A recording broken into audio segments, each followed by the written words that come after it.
We just raised a $63 million fund to invest directly in creator-led businesses. This is Jack Rains, a successful writer and content creator with over 170,000 followers across platforms. He's the creator of Young Money, a newsletter that gets over 1 million views each year, where he shares insights on money, work, and life's big questions. In this episode, we'll cover why writing is important to businesses. I think it's incredibly important. It's one of those things where you're going to see a bigger gap between people who do and don't write, / people who can and can't write. The secret sauce on how anyone can become successful in any industry. The sweet spot is when the thing that you're doing for money, you also just have some level of interest and enjoyment from, where you go down the rabbit holes of the thing that pays you. It's not a bad way to live. What will the creator economy look like in the next 5 years? I think that we're going to see a lot more of.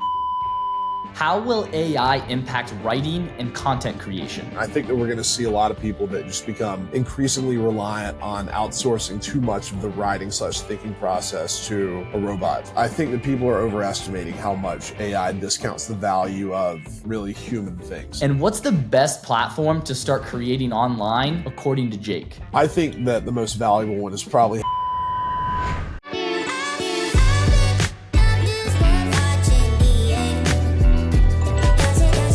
If somebody asks you what you do for a living, what do you typically tell them? Yeah, that's a good question. So it depends on who asks and what the context is. The answers range from being really pretentious and saying that I'm a venture capitalist, which is really fun. Like, I've been able to do that for about 4 weeks now, to saying I'm a blogger. I used to say I shitpost on LinkedIn, but typically I either say that I'm a writer or I work for a venture fund, and then kind of go from there, because those are both true. But I don't know, it depends on which kind of image you're trying to convey on the first impression. But when you were in school, though, you got a finance degree, or was it journalism? Were you writing then? Like, what was your background? Yeah, undergrad was finance and Spanish. So I kind of was just typical going to finance after graduation. The basic setup was graduated undergrad in 2019 from Mercer University with degrees in finance and Spanish. I'd gotten into business school at Columbia. They had like a 2+2 like deferred enrollment program where if you got accepted, you would then work like 2 to 5 years before starting your MBA. So I knew I was going to go to CBS in like 2022-ish. So I figured just like work in finance for a few years, go to Columbia, and then work in like big boy finance, like investment banking, basically any place that like wouldn't recruit out of Mercer University, which is probably banking or consulting, then do that after business school. That obviously is not what ended up happening at all, though I did end up coming back to the finance route. But yeah, never studied journalism, just started blogging as a non-professional journalist. When did you start, let's say, your professional career? That was like prior to 2020, prior to COVID? February 2020. So I graduated December 2019, and then I was working in corporate finance, like FP&A for UPS, the shipping company. Mm-hmm. And I was in the office for like 4 days, and then the pandemic hit, and they're like, all right, we're going remote for 2 weeks. 2 weeks obviously turned into 2 years, as everyone knows. So yeah, I mean, great timing to start your career. Were you already shitposting, we'll say, on Twitter and LinkedIn when you were in school and coming out and like starting to look for jobs? Or was this something you started taking up? Like, and when I say that, I mean like legitimately just like writing and everything, right? Like, did you start doing that after you graduated? Or had you already started and built a little bit of a following when you were in school? So the shit posting specifically probably started Q1 2021. I don't know why. Like, I actually went back and checked because I was curious too. I couldn't remember when I actually started doing that, because I remember when I started doing it like intentionally with like a purpose, trying to funnel more people to my newsletter. But I was just doing it for the love of the game, like while I still was working at UPS. Like I did at least like 4 or 5 shit posts while I was like fully employed and didn't really have any bigger like writing growth ambitions. I just thought it was funny. What does your employer say then? Were you ever concerned, right, at that point? Because like I feel like you go back, I don't know, maybe 10, 15 years, and like being on social media is like so taboo with like employers, right? Mm-hmm. And you're like, were you ever worried about that? No, but the caveat to that is I had already like planned to quit my job sometime summer of 2021. I like basically, we can get into this a little bit, but I had a very fortuitous run on the stock market during the pandemic, and knowing that I was going to go to business school in fall 2022, and then having a lot more money than a 23/24-year-old should have in like Q1, Q2 of 2021. I kind of knew that sometime around August, I was probably going to quit my job. Like, I wanted to travel and just go do more interesting stuff and work on like UPS's 2026 profit plan. So like I already kind of knew I was going to leave. So then I wasn't really that concerned with anything like that. Like there probably should have been more concern about, your parents always tell you the internet is forever. Be careful what you put out there. But I just thought it was very funny making fun of hustle culture on LinkedIn. So no, I did have my boss did tell me one time that she thought one of the posts was hysterical. Like it rarely got mentioned and it never got brought up as an issue. And there was just one specifically where she was like, this is pretty funny, which then like gave me a lot more courage to keep doing it, or definitely definitely like incentivized me. Like, confidence to be like, okay, yeah, I'm good. Yeah, confidence, yes. So yeah.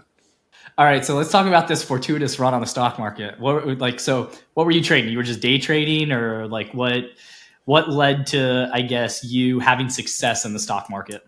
Yeah, so I was going back to like February 2020, like right when the pandemic really hits, market starts going down, would shoot back up, going down. I, like every other 22-year-old dude, had been spending a little bit too much time on Reddit and Wall Street bets.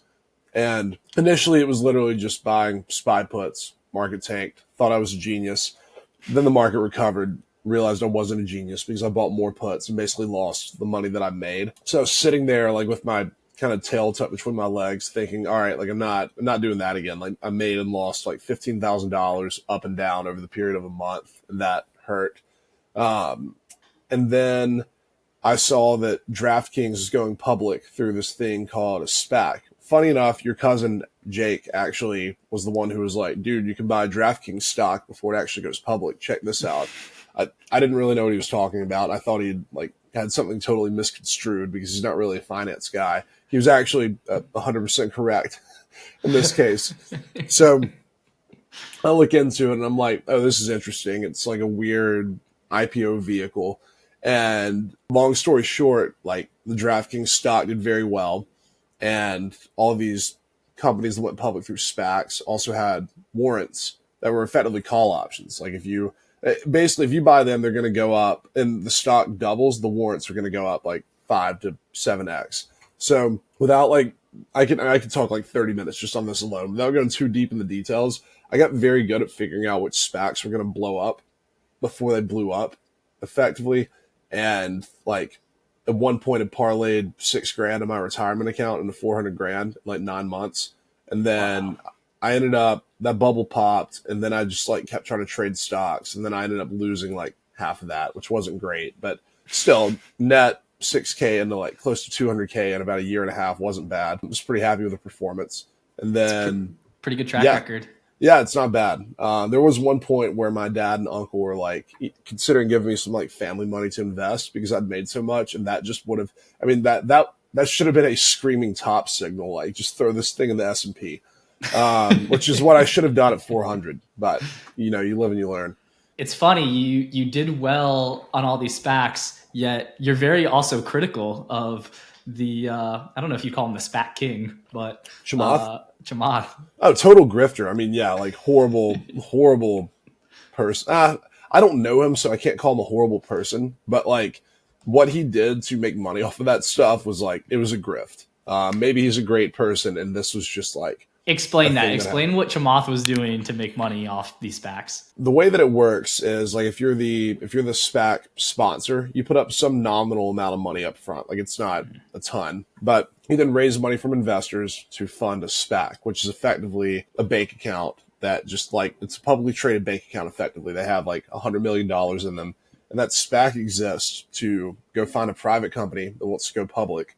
And you say, hey, instead of like taking a year to do like this whole IPO roadshow, paying these banks all this money to underwrite the deal, like just work with us, work with a bank. It'll be faster. It'll be quicker. We'll give you $100 million for, say, 10% of your company, values the company at $1 billion, and then you'll go public. The SPAC shares just change. Like the SPAC shares then become that other company. So like DraftKings, a SPAC told DraftKings they wanted to take them public. the existing DraftKings shareholders then own like 80 or 90% of the stock. The SPAC shareholders own the rest. And those shares unlock, like say after 6 months or a year, then they're all publicly traded. If you're the sponsor, you get a ton of free shares for like a nominal, call it like $25,000 or whatever. Basically And their fee. yeah, and like sometimes the sponsors would like put in more money, like a pay to play deal. But long story short, he took like 7 or 8 companies public through SPACs. He had gotten a big Twitter following, and he would tweet like, he called them his one pagers, but it was a screenshot of a Word doc with like his write up on these companies, like why they're worth this much, this and that. And like 14 out of 15 of the SPACs he was involved with are down at least like 80% from the SPAC price now. A couple of them have bounced back, but the majority of them are down horrendous. And like Virgin Galactic, he used to pump it on Twitter all the time. And then he like quietly dumped like everything and then put out this tweet about how he had to manage his liquidity after saying that like he was in it for the long haul. And like, again, there's nothing wrong with anybody like selling, as long as you're not like straight up pumping a thing saying I'm in it forever, which I think he was, and selling it. Like people can sell stuff whenever. Insiders sell all the time, whatever. Like he took them public. He was in it for a couple of years. But when you're actively pumping your SPACs on Twitter and then you're getting like free shares from it and you're getting a lot of like retail interest to buy it, the price doubles, you get your free shares, you exit all your positions. And then it turns out all these companies are just trash. Like most of them had no business being public, weren't profitable. Like growth was very COVID inflated and it wasn't sustainable. Yeah, I mean, you're basically just transferring money from your Twitter following to you, and it worked. Like he probably made $1 billion off of like the SPAC boom in a 2-year period, but none of that or very little of that value had like any like staying power because it just wasn't. Those companies weren't real for the most part. I think one of the biggest things you're getting at though too is just like the value of, and maybe even the responsibility too, of having a big following, especially if you're in the industry. So like, yeah. I guess talking about your, following and kind of what you've built, let's go back to that for a minute. So like, if you were to look back and kind of, the last 5, 6, 7 years, however long it's taken you to kind of, we'll call it build relevancy on the internet, right? How did that start? And when did you start like gaining that relevancy and like realizing that like, hey, I'm onto something here? Yeah. So I remember it was probably right around the time the whole SPAC trading thing started. I had a burner Reddit account called Barmello Xanthony. And if you're familiar with the meme of like the massive naked black guy, you know what I'm talking about, sitting on the edge of the bed. Yeah. So that was like my picture on there. Like the whole thing was a bit, but I was one of the moderators and like co-founders of the SPAC subreddit. And that thing blew up because so many people were interested in SPACs, where like I was publishing behind this burner account, like deep dives on all these SPACs that like I was looking at or trading. And I mean, so it wasn't like the same thing as when you read like a sell side equity research report on a publicly traded stock. It was like, hey, Apollo's SPAC website has changed their background header from oil rigs to windmills. Like that probably means they're going to take an electric vehicle or like green energy company public.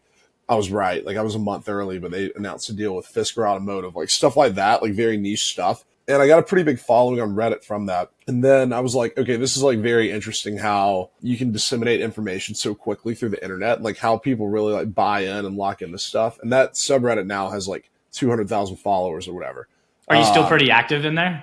No, I mean the like SPACs are dead. I actually think they're going to make a comeback. I've seen there's been a couple of SPAC issuances over the last year or two, but like it kind of fell off in like 2022. But I had that, and then around summer 2021, I realized that this website Seeking Alpha would pay you like decent money, like $100-$200 a pop, to do like different stock write-ups. And I was essentially just like repurposing the stuff I was putting on Reddit and putting it on there, but just like making it a little cleaner, more official. And I got like a decent following on there from just like finance bros. But the thing that really made it like, or where I really started getting a following, was after I quit my job in August 2021, I ended up reaching out to this finance meme page called Liquidity, seeing if he needed help with his newsletter. He had like a finance newsletter with like probably 100,000 subscribers at that time. And he basically hired me to like edit the newsletter every day and like do some random like biz ops stuff. So from that, and like seeing, once I saw the like business side of what he was doing, like how much money he was making from ad revenue and stuff, I was like, okay, my initial plan of go to business school, go into banking, whatever, that's absolutely stupid. Like there's so many more interesting ways to like leverage the internet to make money, especially if you have some level of distribution, that I should like be doubling and tripling down on like building a newsletter.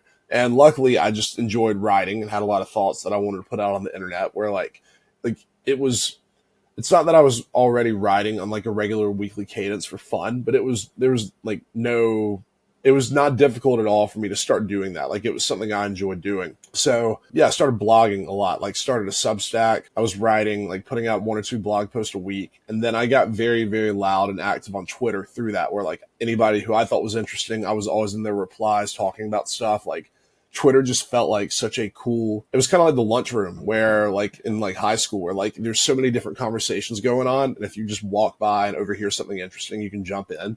And it was crazy how much of like an equalizer it was, where again, Twitter isn't as useful now. Like it's still very valuable in that like I have a lot of relationships from it. Twitter from like a direct messaging perspective is still where like there's a lot of cool stuff happening. But at that time, it was just like people who you had no business knowing or talking to, who were just like in either totally different domains or like 7 steps ahead of you in your domain. If you were tweeting thoughtful stuff, like you were engaging with these people who were worth like hundreds of millions of dollars and sold companies, and it was just cool. So I was like, all right, well, this seems like the best way to like get to know interesting people online, funnel some of this traffic back to a newsletter. Like I was just having fun yapping on the internet, and then people liked what I had to say, signed up for my newsletter, and it was kind of a cool flywheel for a couple of years. From a lot of the stuff that you're writing about business topics and engaging with a lot of these guys and and having these thoughtful conversations, you never worked in banking. You went to business school. Like when you think about just kind of like your background, I mean, you're learning a lot of stuff on the fly, right? Yeah. How much time are you putting into like actual dedicated research on a lot of this stuff to like form these opinions? Like, I mean, things like, working in spreadsheets and like really digging into kind of, I guess, some of the fundamentals of maybe some of the businesses you're looking at in industries and things like that, versus how much of it is I'm gathering information from stuff that I'm just reading and ingesting and consuming or whatever, and putting back my thoughts onto it. Yeah. I mean, I don't really have a clear divide between what was like work time to like, and what was just like, I'm interested in this. I'm going to do it on my own free time, because it was my like kind of employment status was somewhat fluid from basically August 2021 through January 2024. Like I was writing my blog. I was like doing side projects with a couple of venture funds, part-time in business school. I was working for Liquidity, running his newsletter, where like he was paying me probably like 50 or 60K a year, which was like good, like making decent money like while in school. I could cover my bills, but it wasn't like a full-time thing. But I was just interested in stuff. Like it was like, I don't know, like whenever there was weird stuff happening in the crypto market, it's like, all right, how does this work? Why is this happening? And so I don't know, like even now, yes, some of the stuff I'm looking into is more like work related. Like I'm looking at different startups or like evaluating industries, but there's also a level of like, I'll go down little rabbit holes off of like, I don't know, like I'm looking at a pitch for like, is it possible for people to start building essentially like one person business? Like AI tools are so good now. Could one person effectively outsource like every basic level part of a company, from like general like marketing, coding, HR, all this stuff, and just like have it in a box? And like you start diving really in the weeds on how like AI agents work. And it's kind of this halfway point between, all right, like you're trying to evaluate the merit of this business or business idea, and then you're also just interested in like how this tech is evolving on its own. And I think that's always how it's been. Like I have not, basically since I quit my job at UPS like 3.5, 4 years ago. Let's see, yeah, like 3.5 years ago at this point. It's hard to separate the like my personal interest versus like, all right, I'm researching this for a specific reason. It's right. I don't know, they kind of mold together. Yeah, that's awesome though. I mean, that's how you find a lot of success. Yeah, no, it's I mean, it's the best way to do it, where like there's, I don't know, like the idea of like, it's funny. I'm very big on like kind of doing what you want with your life, and like not like there's more to life than just working or this or that. But the sweet spot is when the thing that you're doing for money, you also just have some level of like interest and enjoyment from, where you're you're not like necessarily looking forward to clocking off at like 6 or whatever. It's, obviously you don't want to be like so obsessive it takes away from your real life. But Yeah. if you like going down the rabbit holes of the thing that pays you, it's not a bad way to live. Absolutely not. Yeah, I know working for myself was one of the things that I was like, at a certain point, I mean, I gained a lot of great experience from the places that I worked and the people that, I had exposure to and everything that ultimately was able to get me to a position where, hey, I can, go do my own thing, go do whatever I Yeah. want, basically. And I couldn't recommend that enough to anybody. But it's hard to do. But somebody that is in your position now, somebody that built a following and everything, a lot of the things that you did, it sounds like, especially early on, you're going out looking for those opportunities. You came across them. You probably asked the right question to the right person. How can I get involved in this? Hey, could I help you with this? Right? Maybe not even expecting to like get compensated or have anything in return. Like, hey, I'm curious about this. This seems enjoyable. I'd want to work on this in my free time. Now that you built the following that you have these thoughtful things out there. Your writing is great. How many opportunities did you see just start coming your way? And right, because at a certain point, I'm sure, look, people want stuff from you. I mean, that's the way it goes. That's kind of like the nature of the beast. Once you get to a certain point, it's people wanting your time, people wanting your resources or your skill set. And so, at what point did you have new opportunities start knocking on your door, and you're like, oh, okay, what do I want to do? No, I don't know when it started, but like yeah, like right like now I get emails and DMs. I wouldn't say daily with requests, but definitely weekly with everything from, and I mean it's like absolutely blown up since joining Slow to like venture capital is such a, I really like, I like what I do. I'm a month in, so it's not like I'm a genius on this stuff, but it's, the work is fun, but it's also it's a very much a high status job that people put on a pedestal where like, I don't know, like everybody wants to pick your brain on stuff the second that you work for a venture fund that they've heard of. So, and like I'm grabbing coffee with a guy that goes to Columbia that's like a second year there now, who like also has like a whole writing content thing going into banking and just wanted to chat. Like I like people who have a somewhat similar arc to what I did. But no, there's a lot of inbound, and it's weird. It's a weird range of stuff. It's everything from the ones that honestly take up the most time are a lot of people now send me their Substacks or stuff they've written and ask if I'll check their stuff out. And it's just like it takes time to read stuff. And so I go back and forth with it where like there were definitely people that I sent stuff to early on that they did read and share it. And like that had a huge outsized impact on like getting early eyeballs on me. But like I was never just pinging people like, hey, I like your stuff. Will you read my stuff? It was always like engaging with a conversation they were in on Twitter. And then if I had written something that was like very relevant to slash added value to what they're already talking about, then I would put it in. Like there was never like I was never just like trying to get eyeballs on my stuff without actually having like a very good reason for them to look at it. So that's the like I probably read 10 to 15% of those, and it's only if like it's a pretty compelling why you should check this out, or like we were already chatting about something. But there's like a lot of people don't really get the like etiquette or the kind of soft skills side of like, I hate saying like reaching out to someone with a bigger followings. That sounds a little bit pretentious, but it is a thing. Like I have way too much inbound stuff now. So yeah, but then there's been that. There's been like random startups will reach out occasionally with like help on like marketing and comms and stuff like that. They're like, you're really good at Twitter slash LinkedIn. We're trying to grow our following on Twitter slash LinkedIn. Like let's chat. And like I do take some of those, especially if the founder seems interesting, because it's like, even if there's no money involved for me up front, like this is a good relationship to start building. But it's, if you have or appear to have something that's like a mutually like valuable kind of like value prop, then yeah, like we should do that. I just don't have time. Like I wish I could say yes to every single thing, but there's just not like, there's not enough time to do that and then also do what I have to do every day. Yeah, for sure. So given that you do obviously a lot of writing, like I'd say like you dedicate a lot of your time to writing, right? Yeah. But like a lot of what you do too is research and developing, let's say, thougthoughtful opinions and everything. Articulating yourself and articulating yourself well is, I think it is so important, and I would argue probably underrated. Maybe that changes with AI a little bit now, where you probably have more people that can't articulate themselves, just in, writing in the same way that you do, let's say, who maybe has, put a lot of hours and a lot of effort into it, But for business in general, how important do you view writing? I think it's like incredibly important, and it's one of those things where I think you're going to see a bigger gap between like people who do and don't write slash people who can and can't write because of AI. Because Yeah.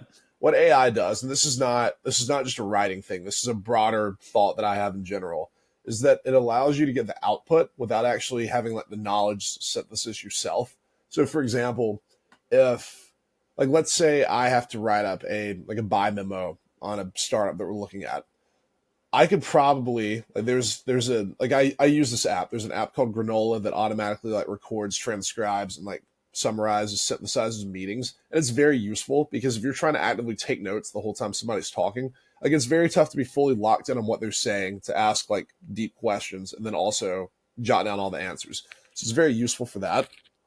But if you don't actually like go back through and do your own write up after and you just trust the summarization, like you're missing an entire like review period where you're like poking back through the stuff, opportunities to like ask follow up questions, to like like there's just you're just absorbing less of that knowledge if you just do the basic questions, then use the AI summary and go from there. And that applies to so much stuff. Like you can use AI to get like an output that you need that's good enough and send it, but you yourself don't develop that skill or knowledge or whatever. It's the same thing with like you don't really, for most stuff you can get around not knowing a second language. Like instead of learning Spanish, there's so many good like translation tools and this and that can do stuff in real time.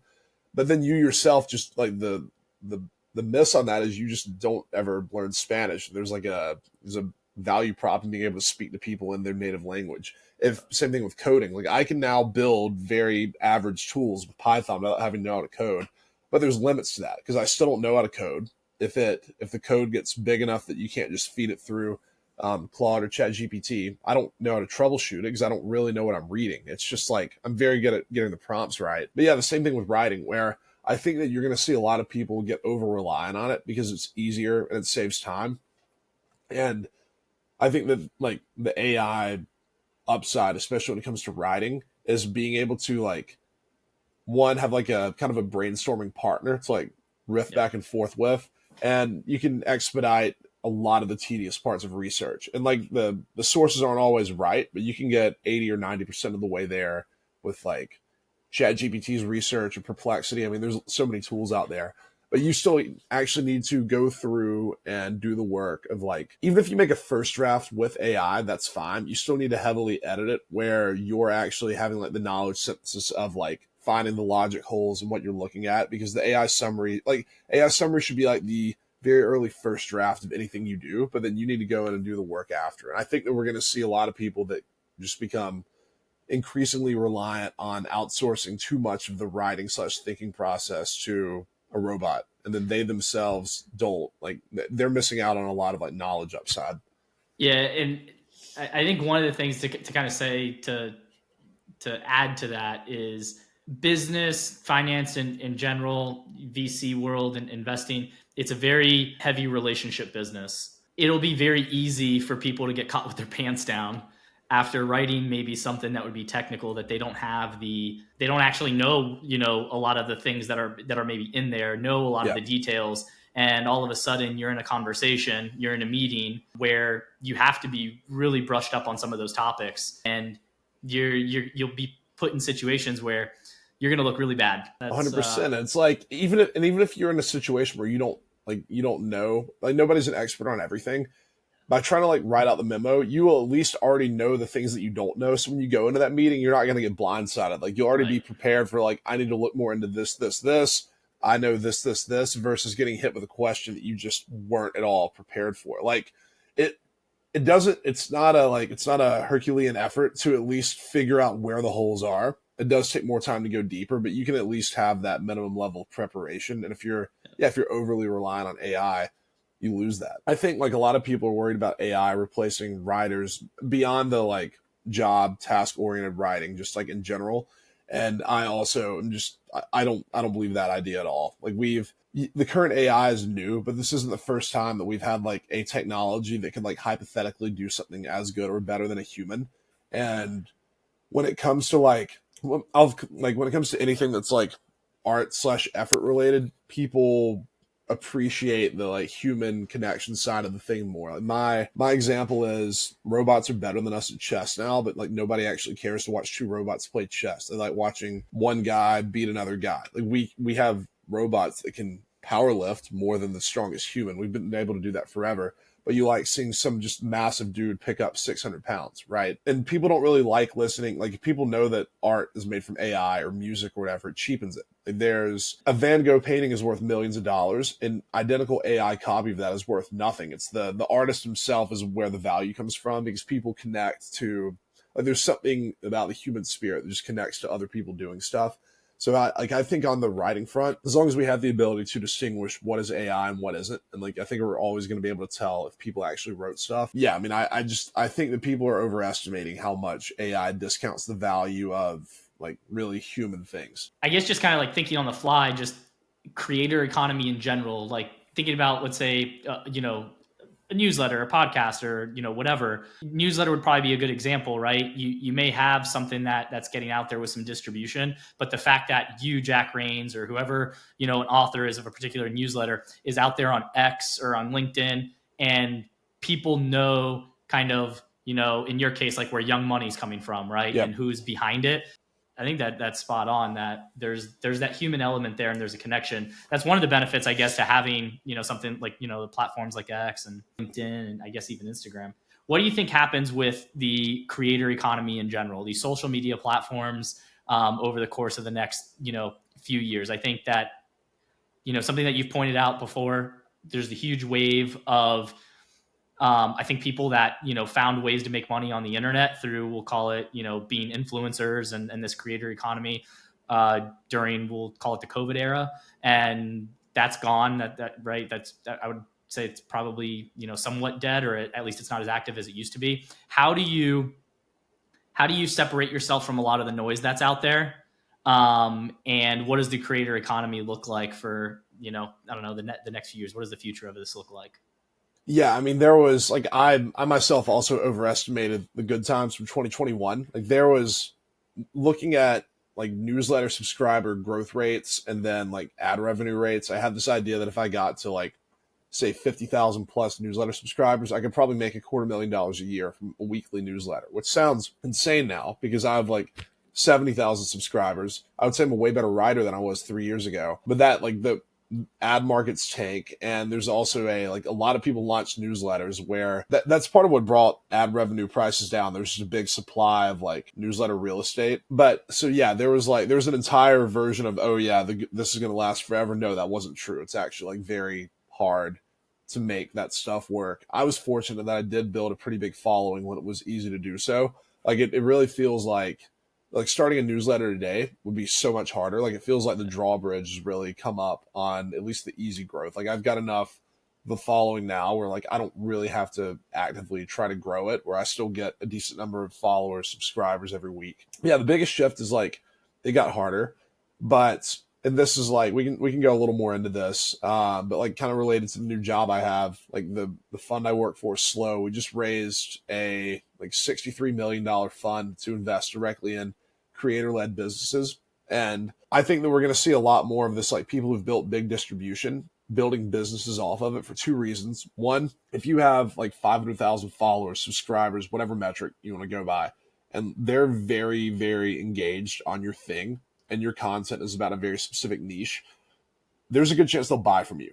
And like one of the biggest problems that businesses have, especially like venture capital backed, like tech world, is you have these phenomenal product geniuses who build very cool things. And then it's like, who do I sell this to? Like, you have to hire a sales team. Like, sales and marketing is by far your biggest expense early on to just try to establish product market fit and grow it. If you already have the big following, you kind of just need a product to sell. But like, you have people that if the product doesn't suck, they'll probably buy it. It just has to be good. So you've like distribution now is probably, especially as people talk about like the death of software engineers with all the AI tools, like, no, AI tools are very good tools for good engineers to use. Like, I can't replace what a good engineer can do by using Cursor or whatever, but it has gotten largely commoditized. Like, it's easier than ever to ship a lot of the technical stuff. And that's only going to keep happening. where we're going to be able to build like incredible stuff. But then the question is, all right, like, there's now so much noise on the internet, and that's only going to get louder and louder because there's so much AI slop that just gets pumped. Like half of LinkedIn posts are now AI generated. You can tell they're like formatted in a specific way. There's emojis everywhere. They're trash. How do you figure out where the real stuff is? Typically by following people that you trust. Like I'm on that side of the equation where like people know I'm me. They tend to like read and look at my stuff. So these creators who have big distribution, they're also realizing that making content is actually the like lowest leverage business involved with making content, and that like just paywall subscriptions or ad revenue or brand deals, like those are all very fickle and they just aren't very high leverage. Like content's not that easily monetizable. Some people do it. Like there's some people making a lot of money on Substack as writers, but they could probably make more money by like doing something else and leveraging it to that audience. So, so said another way, if anybody's Yeah. out there that is basically trying to create a following with the intention of I'm going to make money just because I have a following, it's a terrible like idea. Like, yeah, I mean that's a big part of the reason why I switched jobs is like I was working for Robinhood for the last year before this, and I was helping them build like a media subsidiary, and I was a writer and editor there, and I was just like I've got a big platform distribution, and this is just like working in media is not the best way to take advantage of this. There's like VC is a very good way to do it because you build a network distribution, you get better deal flow. But VC isn't the only way. Like you can start your own business. So our thesis, and like I feel very strongly about this, is that you're going to see more and more businesses that are like built and started by, call it creators who have like an entrepreneurial side. Like we've invested in a company who effectively this guy, like he was, I think he used to work for Uber. I could have that wrong, but basically he built this big following just talking about cars, like sick high-end vehicles, and he got a massive following on YouTube, and has like built a website that tracks the prices of like nice high-end sports cars. And that's like a very like high cost, high purchase price audience. Anybody who's following this stuff has expendable income, and he had bigger like business ambitions off of that. So like we invested in him basically, and like 5 years from now there's so many offshoot things that he can build that he can sell to that audience that are just related to high-end vehicles, right? So I think the real creator economy is not like people doing like random CPG like brand deals on Instagram. It's stuff like this. Like the way you actually create like lasting enterprise value is essentially viewing it like the content never stops. The content is just the growth engine for the business, where it's like where you attract customers effectively. You develop like an affinity, a trust with those customers, and then it's just easier for you to sell. So yeah, like that's the creator economy is where this line between creator and entrepreneur is blurred. Like it's not like what would have traditionally been viewed as like a growth or marketing role is actually kind of fueling the entire entrepreneurial machine. It's like it's their revenue generation. Yeah, At the end of the 100%. day, it's their biz dev. No more salespeople. Yep. I guess. When you guys are looking at, a potential creator or entrepreneur, let's say that you back, I mean, how are you guys building that pipeline? How are you finding them? Is this, and are any of these people, let's say, finding you guys, right? Like it's a very specific, I feel like, kind of category and niche that you guys are in the, that supports this thesis that you're going after, right? So I'm working through a backlog of a couple of hundred inbound things right now. This is basically one of my main projects for the week. There aren't that many people. Like actually, I think we're probably the only fund that has built a dedicated like early stage venture fund for investing in like these types of creators. Yeah. And we had a pretty good press push last week / this week, like once we announced the fundraise.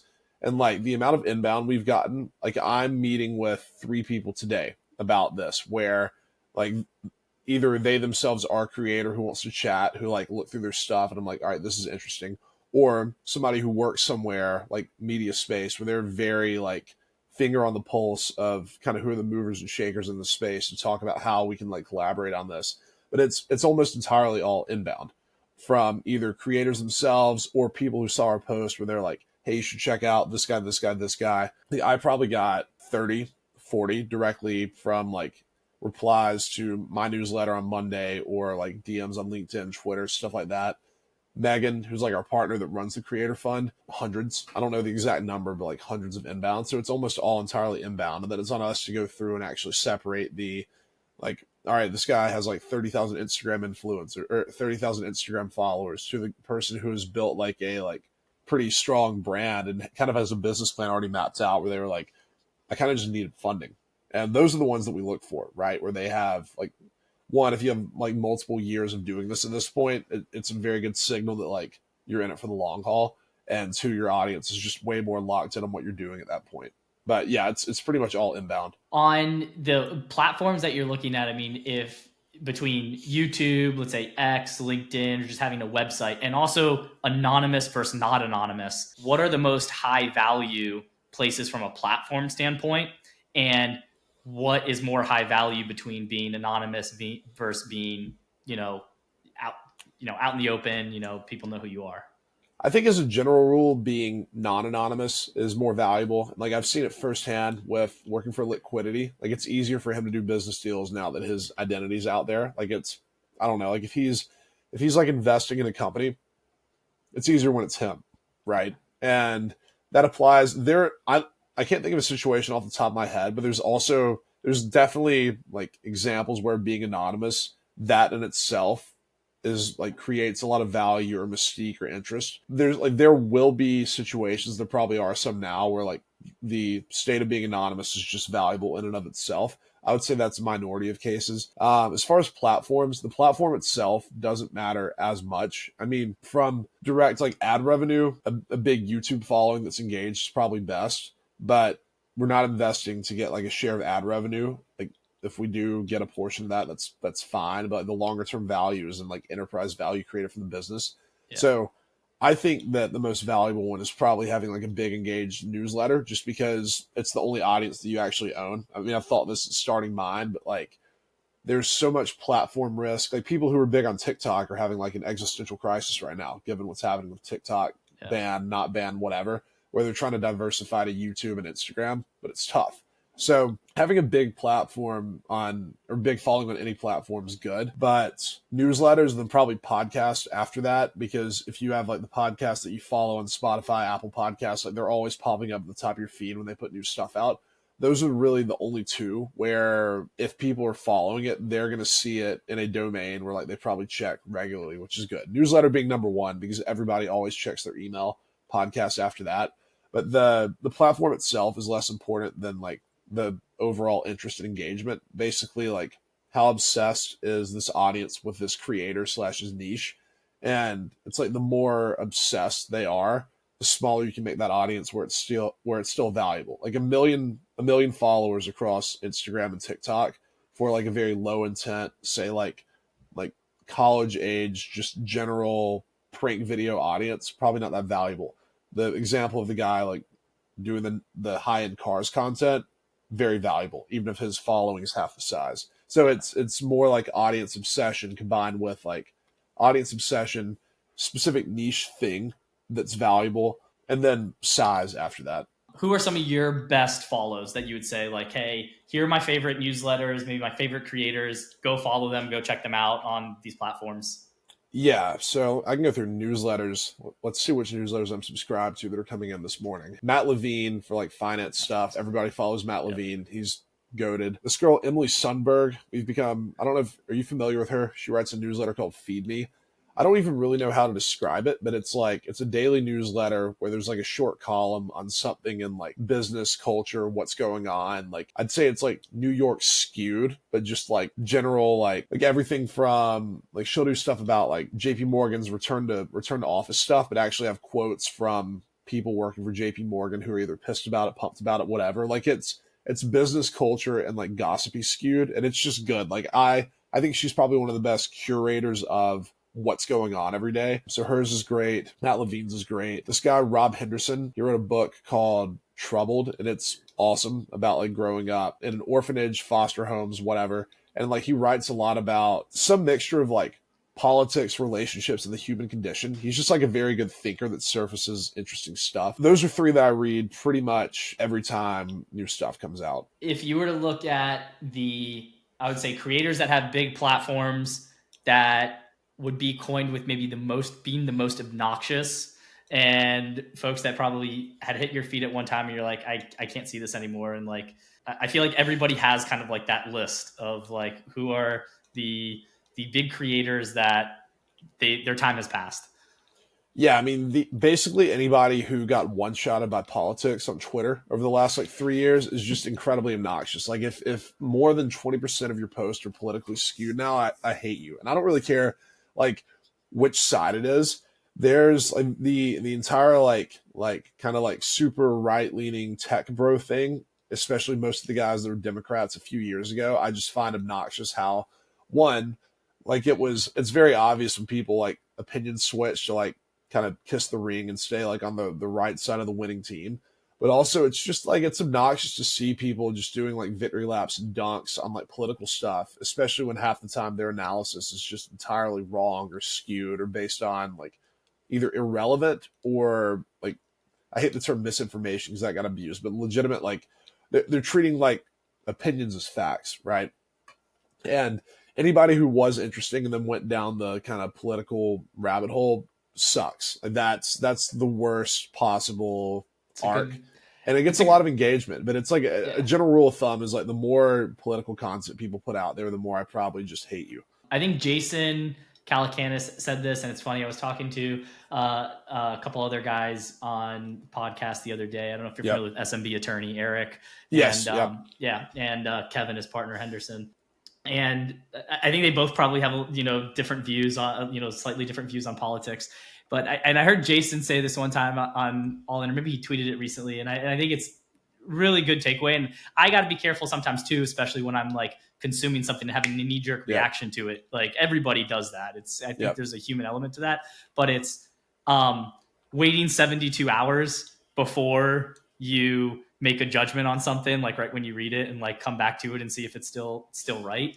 And it goes into something that Kevin had mentioned to me, which was with all this stuff coming out from Doge and where this money was going and blah, blah, blah. He's like, I have this gut feeling that, 6 months from now, things are going to come out and they'll be like, oh yeah, this was like all false, or like this was all wrong, or like they didn't have all the facts on this. And I'm like, or yes, or stuff that gets gutted that probably shouldn't have. It's like you think this is complete abuse, and then you see like the edge cases of like, oh, somebody got laid off who definitely shouldn't have. Like there's the problem on that is there's obviously like need to cut government, like there's just a complete like overspending by the government. But the like as soon as you start treating it like a team sport where you're a cheerleader instead of having a very like solemn like ice in your veins analysis of everything, which now there is almost a cheerleader, people are literally like cheering for all this stuff, and like that's where it's obnoxious because then it becomes like an emotional thing. So I totally agree with that. The irony of that is Jason, when Silicon Valley Bank went down, was like one of the first ones like freaking out about how it was going to be like Armageddon. So I totally agree with his take on that. He himself has also absolutely been in the middle of the moving too fast to comment on the stuff. I guess with that being said, I mean, you're plugged into finance, economics. You have your opinions on these things. What do you think about Doge and kind of what's going on with kind of government right now, just overall in general, like things that you don't like, maybe some things that you're like, okay, this doesn't look so bad. Yeah, I mean, I think directionally Doge is correct and much needed. I think that kind of doubling down on my last point, this very like emotional, like my team's winning, your team's losing mindset about it is dangerous because it's encouraging people to just go, or people like Doge to go kind of scorch earth on everything without necessarily doing the diligence needed to make sure they're cutting the right stuff. And the problem on X is that you're seeing the stuff that's getting cut looks crazy, and then you're seeing that like, oh wow, like US veteran got laid off when they shouldn't have and didn't see it coming, or like people's travel visas that like aren't US citizens but working in specific parts of the government got stuck in another country, right? So you're looking at those, but then I don't necessarily know how real all that information is even. It's like anti-Doge. So I'm cautious about like overly commenting on the stuff. I do think that it's good. I see both sides of it. Like we have a multi-trillion dollar deficit, which that's pretty unsustainable. But I think that we need to be very careful how we go about gutting stuff. And I also think that we need to be careful about treating the government like a private company, where a company, like, you should be cost cutting at all costs. A government doesn't have to be as efficient as a company. Like, a company only exists to make a profit. At the end of the day, that's what it boils down to. A government exists for a lot of things other than making a profit, like maintaining stability, democracy. Like, there's a lot of things that go into that where the bottom line dollar usage might not make sense, but the general role within society in America, it could be more damaging to just scorch earth, burn some stuff than it is to like take more time and just think about doing the process better. So I don't know. I think it would be very nice if we save, trillions of dollars. I don't like treating it like a business that had a bad earnings report, stocks down 30%. All right, let's lay off 20% of the workforce, get cost right. Wall Street's going to love it. Wall Street is not investing in the government like they are stocks. And it's okay if the government is less efficient for the sake of stability. At the same time, it makes me wonder too, especially with a lot of the cuts that are happening. I mean, I don't know how big the scale would need to be to, I guess, really have that big of an impact, but I got to imagine it's got to be pretty big. But I mean, when you have that many people that are coming out with, no paycheck and you run into a credit crunch, how big does that number have to be of people that are getting cut that now don't have that salary to rely on, that maybe have, they got their bills to pay, they got their mortgage, Yep. whatever it is. At what point does it start, having ripple effects to the rest of the economy? No, it's a good question. Like, to answer your question, I don't know, but if you're just obsessed with the numbers and the dollars saved and you cut half the government workforce, you're going to save a lot of money. But then if that creates a lot of civil unrest, that's like a net negative on the like after effects of like how that like spreads in society. So like, I don't know what the number would have to be. And I don't know if we're going to hit a level where like that's a relevant thing where you actually have like protests and stuff. Because at the end of the day, like, people can get other jobs. And at least from what it looks like, the severance deals they're offering are like pretty nice. There's like 9 months pay or whatever. I don't know like if that applies like blanket to everybody or what, but it's the non-financial impacts of stuff can be big if the only thing you're worried about is numbers in a spreadsheet. All right, man. Well, we'll wrap there. I know I sincerely appreciate you taking the time to come on. I guess before we go, where can people find you? Where should they subscribe? Where should they follow you? Yeah, social media, find me on X or LinkedIn, just Jack Rains. I've got a cowboy hat in my picture. So I think at this point, I'm probably the first Jack Rains to pop up. As far as subscribing, my newsletter is at youngmoney.co. So blogging on there pretty much every week. That's where my most thought out opinions are. Everything on social media is usually a knee-jerk reaction to something. But the stuff I actually process a little more goes on the newsletter. So youngmoney.co. Your X stuff will give some good laughs. Yep. Your stuff's great.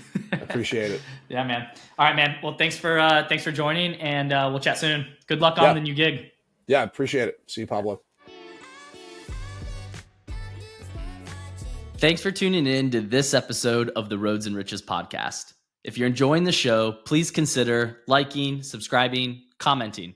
Let us know how we're doing. And if you're an individual or a business that's in need of accounting services, maybe you're in the market for a new CPA, whether it be tax, accounting, fractional CFO services for your business, or transaction advisory services if you're contemplating a transaction, you should consider using Alpine Mar, the CPA firm that's redefining the accounting industry. You can head on over to alpinemar.com or roadsandriches.com to learn more about us and find a contact form to get in touch. Find out if we can be a good fit for you.